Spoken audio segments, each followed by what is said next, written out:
नमस्ते बच्चों, आज हम आपकी 10वीं क्लास में गणित का दूसरा अध्याय आरंभ करने जा रहे हैं, बहुपद, पॉलिनोमियल। हालांकि आपने 9th क्लास में भी बहुपद पढ़ा है, इसमें थोड़ी सी और कुछ बातें हम सीखेंगे। हमने इस अध्याय को आपकी आसानी के लिए 3 भाग में बांटा हुआ है। तो पहले भाग में आज हम जो पढ़ेंगे, बहुपद के शून्यक का ज्यामितीय अर्थ, geometrical meaning of the zeros of a polynomial. ठीक है, आइए इससे पहले कि हम आगे बढ़ें, आपको याद दिला दें कि यदि आप अभी नए नए हमसे जुड़े हैं तो लाइक कीजिएगा, शेयर कीजिए, सब्सक्राइब कीजिए चैनल को और बेल आइकॉन को भी दबाइए, जिससे आपको आने वाली वीडियो की जानकारी तुरंत मिलती रहे। भाग 1 में हम पढ़ेंगे बहुपद के शून्यक का ज्यामितीय अर्थ, जो आज हम क्लास लेंगे। और इसके अलावा बता दें कि पार्ट 2 में बहुपद के शून्यकों और गुणांकों में संबंध, relationship between the zeros and coefficient of polynomial. और पार्ट 3 में आपके लिए होगा बहुपदों के लिए विभाजन algorithm, division algorithm for polynomials. ऐसे इन 3 भागों में हम इस पूरे अध्याय को समझाने का प्रयास करेंगे। चलिए, तो आज का हम कार्य आरंभ करते हैं। आपने 9th कक्षा में बहुपद और उनकी घात के बारे में जरूर पढ़ा होगा। एक बार रिविजिट करते हैं, अभ्यास हो जाएगा हमारा थोड़ा सा, और अगर कोई आप भूल गए होंगे तो जानकारी एक बार फिर से ताजा हो जाएगी। तो √x 2y + √3 z + 1/z y × y + 1/y। इस तरह से हमने ये कुछ बीजीय व्यंजक, अभी आप कह सकते हैं जब तक नहीं पता है कि ये बहुपद है, लिखा। और आपको यही बताना है इनमें कौन से बहुपद हैं, कौन से बहुपद नहीं हैं। फिर हम उनकी घात के बारे में बात करेंगे, which are the polynomials and which are not polynomials. तो जैसा कि आपने 9th क्लास में सीखा, एक बार फिर से दोहरा दें। Polynomials are such algebraic expressions where the degree of variables in whole number। ऐसे बीजीय व्यंजक जिनमें चर की घात पूर्ण संख्या के रूप में होती है। ये एक बार फिर से हमने रिवाइज किया। अब देख लेते हैं इनमें से कौन से बहुपद है और कौन से बहुपद नहीं है। आप जब भी ऐसा कोई सवाल हम यहाँ पूछते हैं, अपने अच्छे अभ्यास के लिए ऐसा कर सकते हैं कि वीडियो को स्टॉप कीजिए, पॉज कीजिए, उनके जवाब दीजिए, फिर वीडियो को प्ले करके चेक कर लीजिए कि आपकी जानकारी कितनी सही है। इससे आपका विश्वास और बढ़ेगा। तो पहले √x है, x यहाँ पर, इसका मतलब इसकी घात कितनी हुई, 1/2। अभी हमने कहा कि घात पूर्ण संख्या में हो, मतलब 0, 1, 2, 3 इस तरह से हो तो चलेगा, ना घटा में हो ना बटा में हो। तो इसका मतलब √x आपका बहुपद नहीं है। 2y = √3। तो देखने में कई बार ये हमें भ्रांति हो जाती है कि यहाँ भी √3 है तो बहुपद नहीं होगा, लेकिन ऐसा नहीं है। 3 तो एक अचर राशि है, कांस्टेंट टर्म है। हमें देखना वेरिएबल की पावर, वेरिएबल जो वैल्यू चेंज होती रहती है, x, y, z, जहाँ हम जिसके मान रखते हैं, जैसा कि आपने 9th क्लास में सीखा होगा। अगर आप भूल गए हैं तो 9th क्लास की हमारी जो वीडियो है पॉलिनोमियल की, आप उसे एक बार पुनः देख सकते हैं। तो y की घात यहाँ कितनी है, 1 है। 3 क्योंकि कांस्टेंट है, उससे फर्क नहीं पड़ेगा, तो ये बहुपद है या नहीं, ये बहुपद होगा। अगला z = 1/z। तो z की घात तो 1 है, लेकिन 1/z को जब आप सरल करेंगे तो ये z की घात -1 हो जाएगा ऊपर जाकर, इसलिए ये भी आपका बहुपद नहीं है। अब देखने में अगला भी 1/y लगता है कि बहुपद नहीं होना चाहिए, लेकिन क्योंकि वहाँ पूरे को कोष्ठक लगाकर y से गुना कर दिया गया है, तो जब आप इसे हल करेंगे तो ये बहुपद होगा, क्योंकि इसका आंसर क्या हो जाएगा, y × y y² + 1y से y कैंसिल हो जाएगा, और ये आपका पूर्ण रूप से इसकी जो घात पूर्ण संख्या में आ जाएगी। इस तरह से y² + 1 है इसका सरल रूप। तो इस तरह से हम देख सकते हैं कि इनमें कौन बहुपद है, कौन बहुपद नहीं है। तो बहुपद में चर की घात पूर्ण संख्या होती है, ये आप याद रखिएगा। Degree of variable is whole number. ठीक है, आइए अब हम इनकी घात के अनुसार इनके कुछ नाम रखे गए हैं, उनकी बात कर लेते हैं। तो जैसे ये आपके पास कुछ बहुपद हैं, 2x + 5 √3x - 2 2/c + w, ऐसे x y z a b c w कुछ भी हो सकता है, ये सब चर हैं। और जो आपका 2/3 ये अचर है, लेकिन जो x के साथ लिखे हुए हैं उनको बोलते हैं गुणांक, जैसा कि आप 9th क्लास में अच्छे से सीख चुके हैं। अब देखिए इनकी घात यहाँ x की कितनी है या w की कितनी है, इन सभी में घात 1 है। तो जब किसी बहुपद की घात 1 होती है उसे बोलते हैं रैखिक बहुपद, linear polynomial. 2x² + 3x y² - 2 v² - 2 upon कुछ भी हम फ्रैक्शन का नंबर लें, अगर ऐसा तो ऐसे कुछ भी आप ले सकते हैं। तो कांस्टेंट में रूट भी हो सकता है, फ्रैक्शन भी हो सकता है, लेकिन जो वेरिएबल है बस उसकी डिग्री आपकी होनी चाहिए होल नंबर में। और यहाँ सभी में डिग्री, अधिकतम जो डिग्री है, जो घात है, वो कितनी है 2, इसलिए इनका नाम होगा द्विघात बहुपद, मतलब क्वाड्रेटिक पॉलिनोमियल। कुछ और बहुपद की हम बात करें तो गौर से देखें, इन सभी में अधिकतम घात 3 है। तो अधिकतम घात के हिसाब से हम उसका नाम बोलते हैं। तो ये हुआ त्रिघात बहुपद यानी क्यूबिक पॉलिनोमियल। चलिए, तो व्यापक रूप में जनरल फॉर्म जब हम बात करते हैं, तो अभी पहले हम द्विघात बहुपद की बात करें तो उसे हम लिखते हैं ax² + px + c। ये द्विघात बहुपद को लिखते हैं। यहाँ ध्यान देने योग्य बातें हैं, जो a b c है वो कोई भी वास्तविक संख्याएं हो सकती है, रियल नंबर, जो हमने फर्स्ट चैप्टर आपका पढ़ा। और एक विशेष बात है कि a 0 नहीं होना चाहिए, क्योंकि अगर a 0 हुआ तो x² पूरा 0 हो जाएगा, फिर तो ये द्विघात बहुपद बनेगा ही नहीं, तब ये क्या बन जाएगा फिर रैखिक बहुपद। तो अभी हम द्विघात बहुपद की बात कर रहे थे, इसलिए हमें a 0 नहीं चाहिए, ये आप ध्यान रखें। ये हम एक बहुपद लेते हैं, जैसे अंग्रेजी में बहुपद को पॉलिनोमियल बोलते हैं, तो इसलिए p अक्षर से इसे संकेतिक रूप में लिखते हैं। तो p ब्रैकेट x का मतलब है ये बहुपद x के टर्म में लिखा जाएगा। यहाँ जो चर हैं, जो वेरिएबल है, वो कौन होंगे, x होंगे। अगर यहाँ y होता तो यहाँ py होगा, यहाँ z होगा तो यहाँ pz होगा। ये सिर्फ इसका लिखने का एक ढंग है। तो x का हम कोई मान रखें, कुछ भी ऐसे हिट एंड ट्रायल मेथड से लिख कर देखते हैं कि x का मान रखने से इस बहुपद का मान कितना हो जाता है। तो जब x को 1 रखेंगे तो ये कहलाएगा p1, और p1 का मान क्या होगा, तो substitute the value of x is equal to 1, we will get 1² - 3 into x, x का मतलब 1 और -4। तो आप हल करेंगे 1 - 3 - 4 और ये हुआ -6। तो यदि हमें बहुपद px दिया हुआ है x² - 3x - 4 और p1 का मान पूछे तो आप क्या बताते हैं, -6।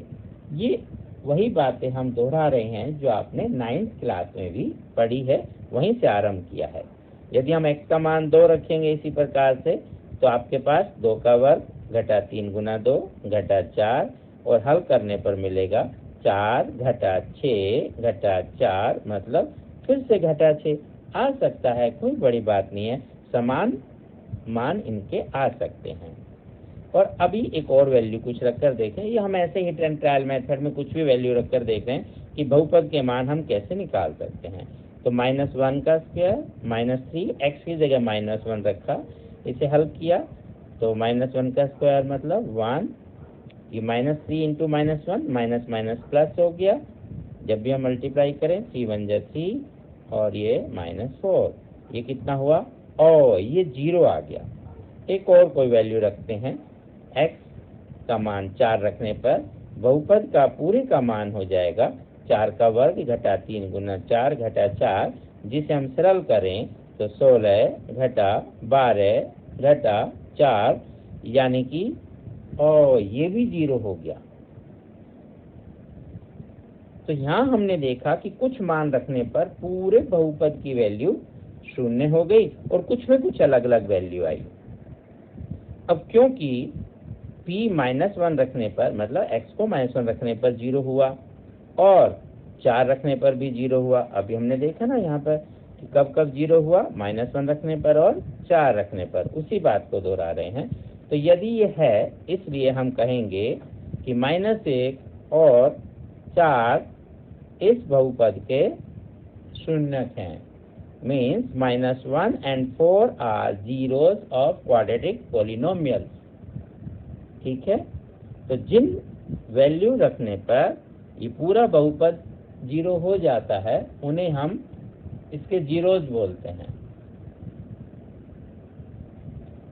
अतः कोई भी वास्तविक संख्या, एनी रियल नंबर के, ये कुछ भी लिख सकते हैं कि हमने ऐसे सांकेतिक रूप में लिखा। तो बहुपद px का अगर शून्यक कहलाती है कब, यदि pk = 0 होगा। जैसे यहाँ -1 और 4 था तो उसमें लिख k की वैल्यू -1 और 4 हो गई। तो ऐसे किसी भी वास्तविक संख्या के लिए जब उसका मान रखने पर वो पूरा बहुपद 0 हो जाता है तो उस संख्या को उसका शून्यक कहते हैं। Real number k said to be 0 of the polynomial if pk = 0। ये वो pk नहीं है जो फिल्म आपने देखी थी, ये नंबर का भ्रंश है। आप इसे कोई भी संख्या लिख सकते हैं। यहाँ तक आया अच्छे से समझ में? आगे चलें। अब हम मेन अपने टॉपिक पर आ जाते हैं जो हमारी इस वीडियो का विषय था, बहुपद के शून्यकों का ज्यामितीय अर्थ। जो हमने देखा, अभी हमने देखा कि शून्यक मतलब वे संख्याएं जो बहुपद में चर के स्थान में रखने पर पूरे बहुपद का मूल्य 0 कर देती है, उन्हीं को शून्यक कहते हैं। इसको हम ज्यामितीय रूप में समझते हैं कि इसका क्या अर्थ है। यहाँ जैसे हमारे पास ये x = y = 3 एक रैखिक समीकरण समझे। आपने 9th क्लास में इनके आलेख किए होंगे, ग्राफिकल मेथड आपने सोल्व किए होंगे 9th क्लास में। उसी का एक बार पुनः प्रयास करते हैं। ये हमारे पास एक्सिस होते हैं, एक x एक्सिस और एक y एक्सिस। हिंदी में बोलते हैं x अक्ष और y अक्ष। x के अपोजिट में होता है, एक y के अपोजिट में। उनको हम किस नाम से जानते हैं, x' और y'। जहाँ दोनों मिलते हैं 0 से स्टार्ट करते हैं, जिसे आप ओरिजिन या मूल बिंदु कहते हैं। ये सब आप पढ़ चुके हैं, हम जस्ट रिवाइज करके आपको थोड़ा सा बता रहे हैं। तो 0 के बाद 1 2 3, ऐसे आप 1 ब्लॉक को भी ले सकते हैं, 2 को भी ले सकते हैं अपनी सुविधा अनुसार। और इसके अपोजिट में जहाँ x है उधर ये क्रमांक किसके होंगे, माइनस के, ऋणात्मक होंगे, घटा के होंगे। जैसे -1 -2, ऐसे जो भी आपको चाहिए। इधर 1 के बाद 2 3, ऐसे आप लिखेंगे जितना हमें चाहिएगा आगे। ऐसे ही ऊपर भी 1 2 3 और नीचे लिखेंगे तो -1 -2 -3, इस तरह से हम लिखते हैं। अब इसे हल करने के लिए हम कम से कम 2 मान तो रखें। 2 या 2 से ज़्यादा वैल्यू लेने पर हम देखते हैं कि आलेख किस तरह का बनता है, ग्राफ कैसा बनता है। तो हम एक टेबल बना लेते हैं, एक में x लिखते हैं, दूसरे में y। सब कुछ याद आ रहा होगा आपको 9th क्लास का। तो x का कोई भी मान अपनी इच्छा से रखें। ज़्यादा आसान ये रहता है कि एक बार हम x को 0 रख लें, तो जैसे आप 0 प्रतिस्थापित करेंगे तो y का मान कितना हो जाएगा, 3। और अगर y को 0 रख लें तो x का मान 3 हो जाएगा। ये बहुत सरल सा हमने लिया, आप इसे कोई भी आलेख बना सकते हैं। तो ये हुआ x0 y3 का मान, मतलब x एक्सिस पर 0 देखना है और y पर क्या देखना है, 3। ये बिंदु जहाँ मिलता है ये इनके निर्देशांक होते हैं, जो आपने निर्देशांक ज्योमेट्री के हिसाब से पढ़ा होगा। और x के 3 y का 0 ये बिंदु। अब इन दोनों को आपस में मिला देंगे तो हमें ग्राफ मिलेगा, एक ये लाइन मिलेगी। ये सीधी रेखा होती है। अब सीधी रेखा होती है इसलिए इसका नाम रैखिक है। समीकरण है तो हम रैखिक समीकरण कहते हैं। और किसी बहुपद के लिए खींचेंगे तो यह आलेख रैखिक बहुपद का हो जाएगा। अब y को हम 3 और x को दाईं तरफ ले जाकर -x लिख सकते हैं। तो हम ये कहेंगे कि y एक बहुपद है जिसमें x एक चर है। इसका मतलब ये बहुपद जो हमने लिखा था थोड़ी देर पहले कि px, तो ये px हो गया। y का मतलब यहाँ px आप कह सकते हैं। तो px = 3 - x, ये बहुपद है जिसमें चर कौन है, x। अब ज्योमेट्री अर्थ का मतलब क्या हुआ कि ये बहुपद में एक्स एक्सिस को कहाँ पर प्रतिच्छेद कर रहा है। जो ग्राफ है इसका एक्स अक्ष को कहाँ पर काटता है, ये देखिए 3 पर, और 3 को ही हम इसका क्या बोलते हैं, शून्य, क्योंकि जब x को आप 3 रखते हैं तो पूरा बहुपद क्या हो जाता है, शून्य। वो आपने टेबल से भी देखा कि जैसे आपने x को 3 रखा पूरे बहुपद का मान 0 हो गया। अगर हम इसे px की बजाय py के रूप में लेते तब हम देखते कि यह आलेख y अक्ष को कहाँ पर काट रहा है। हालांकि इस सवाल में दोनों समान हैं, बट और क्वेश्चंस में ये अलग अलग भी हो सकते हैं। तो हमें देखना है कि अगर बहुपद में चर x है तो x एक्सिस को काटना हुआ देखना है, अगर चर y है तो y एक्सिस कहाँ पर प्रतिच्छेद होता है वो देखेंगे। तो यहाँ पर 3 पर मिला, तो where the graph cut the x axis, this is the zero of this polynomial in the terms of x। ये कितना है, एक ही वैल्यू हुई, तो हम कहेंगे इसका कितने शून्य हुए, 1 शून्य। तो रैखिक बहुपद में हमने देखा कि कितने शून्य हो सकते हैं, मैक्सिमम 1। लीनियर पॉलिनोमियल का यही है कि उसमें मैक्सिमम जो आपकी घात है, डिग्री है, वो कितनी होती है, 1, और शून्य भी हमने देखा, जीरो भी हमने देखा, वो भी कितने हैं, 1। अब हम ऐसे कुछ निष्कर्ष पर पहुंचेंगे जिसे लास्ट में कंक्लूड करते हैं। आइए अब हम क्वाड्रेटिक पॉलिनोमियल के कुछ आपको ग्राफ दिखाते हैं। तो ज़्यादा लंबा नहीं करेंगे, वैसी टेबल बनाते हैं, वैल्यू लेते हैं, डिफरेंट आपके पॉलिनोमियल्स होंगे, उसके डिफरेंट ग्राफ होंगे। हम कुछ रिजल्ट की बात कर लेते हैं, क्योंकि आपके सिलेबस में ग्राफ बनाना नहीं आता, सिर्फ इनके शून्य या इनकी कुछ और विशेषताओं की बात होती है। तो ये जो पहला ग्राफ हमने बनाया, इसमें आप देखें कि ये आलेख एक्स एक्सिस को कहाँ पर कट कर रहा है, कहाँ प्रतिच्छेद करता है। यदि हम एक एक ब्लॉक को 1 यूनिट के हिसाब से मान लें तो 1 2 3, तो 1 और 3 पर ये प्रतिच्छेद करता है। ये हम लिखना ना भूलें क्योंकि ये एक्स एक्सिस है, ये वाई है। इस तरह से हम इनके अक्ष भी लिख सकते हैं। फिर देखें दूसरे वाले ग्राफ में ये एक्स, ये वाई, यहाँ पर ये आलेख एक्स एक्सिस को कितने बिंदु पर प्रतिच्छेद करता है, ये सिर्फ स्पर्श करता है। तो यहाँ प्रतिच्छेदक बिंदु 1 हो गया, जिसे आप देखेंगे तो ये 2.5 नहीं, ये कितना होगा, 1.5 होगा। इसे आप करेक्ट कर लेंगे, ये 2.5 नहीं 1.5। वैल्यू की यहाँ बात नहीं कर रहे, अभी सिर्फ कहाँ प्रतिच्छेद कर रहा है वो देख रहे हैं। इस वाले आलेख को देखें, ये एक्स एक्सिस को कहाँ काटता है, वेयर इंटरसेक्ट एक्स एक्सिस, कहीं भी नहीं, ओके। ऐसे ही हम एक और ग्राफ देख लेते हैं। तो ऐसे अलग अलग तरह के कोई भी ग्राफ हो सकते हैं, हमें सिर्फ देखना है कि ये इन्हें कितनी जगह पर प्रतिच्छेद कर रहे हैं। तो देखें जो बिल्कुल राइट हैंड साइड में है ऑरेंज कलर में, जिसके एक्स और वाई एक्सिस लिखे हुए हैं, ये ग्राफ एक्स एक्सिस पे कहीं भी नहीं मिलता। इसका मतलब इसका कोई शून्य नहीं है। और इधर जो पहला ग्राफ था, ये 2 जगह प्रतिच्छेद करता है। This graph intersect at x axis at 2 points, तो हम क्या कहेंगे, इसके 2 जीरोज। ऐसे ही इसके भी 2 जीरोज, और ये सिर्फ एक ही जगह काटता है, इसका 1 जीरो होगा, एक ही शून्य होगा। ठीक है, ये हम कोई भी कह सकते हैं कि आलेख की जो व्यापक रूप से आपने बहुपद लिखना था, ax² + bx + c के रूप का है। आप y = px लिखें, fx लिखें, gx लिखें, किसी भी टर्म में आप लिख सकते हैं। इसको हम ठीक कर लेते हैं। ये आपका 2.5 ना होके वैल्यू अगर देखना भी हो तो ये कितना होगा, 1.5। ठीक है, ये आप थोड़ा सा ध्यान रखेंगे, तो 1.5 लिख देते हैं। ठीक है, ये 1.5 हो गया। चलिए आइए कुछ और ग्राफ देखें। ये त्रिघात बहुपद जिनमें डिग्री कितनी होगी, 3, क्यूबिक पॉलिनोमियल। ये हमने क्यूबिक पॉलिनोमियल बनाया, कुछ भी वैल्यूज लेके। एक और बना लेते हैं, फिर हम देखते हैं कि ये कहाँ पर काटते हैं। ये एक्स एक्सिस, वाई एक्सिस, ये आप सबको याद रहेगा, ये आप लिख लेंगे, इसमें कोई भी भूल चूक ना करें। तो ये है y px, अगर हम बहुपद के रूप में लिखें, ax³ + bx² + cx + d। फिर ध्यान देने वाली बात, a 0 नहीं होना चाहिए, क्योंकि फिर ये क्यूबिक पोलिनोमियल नहीं रह जाएगा, क्योंकि इसकी घात 3 होनी जरूरी है, इसलिए वो A0 नहीं होना चाहिए, ऐसा लिखा। फिलहाल हम देख रहे हैं कि ये आलेख एक्स एक्सिस को कितनी जगह पर प्रतिच्छेद करता है। 1 2 3 3 जगह, इसका मतलब how many zeros are there?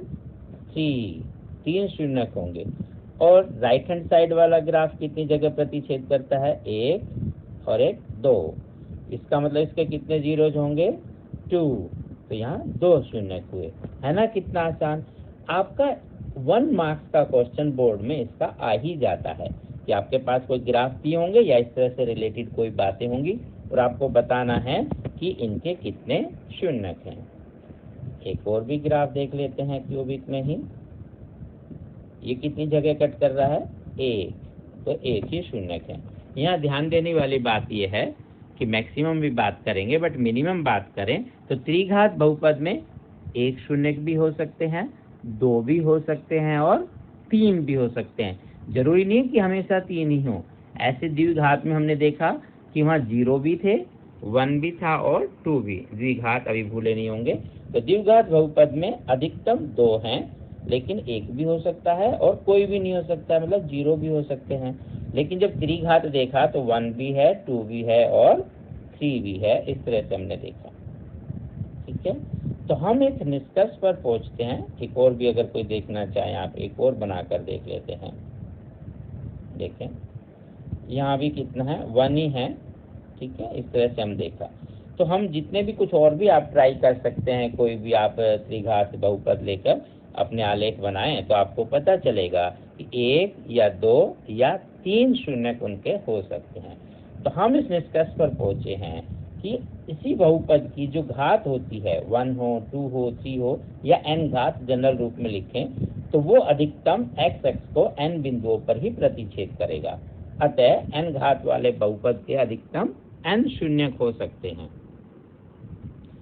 Means a polynomial of degree n, graph of this polynomial intersect x-axis at most n points. अगर यही पोलिनोमियल हम y का लेंगे तो फिर y एक्सिस पर देखते हैं। ठीक है, तो जितने भी डिग्री होगी मैक्सिमम किसी पोलिनोमियल के, उतने ही जीरोज हो सकते हैं। ये ध्यान रखने वाली बात है। इसमें भी 1 नंबर का सवाल आपका बनता है। अब आपकी प्रैक्टिस के लिए आपकी बुक का ही क्वेश्चन है। आपको बताना है कि अगर ये बहुपद px के हैं ग्राफ, तो शून्य ज्ञात कीजिए। तो जब px के रूप का होता है तो हमें कहाँ देखना है? x एक्सिस पर कहाँ कहाँ कटता है।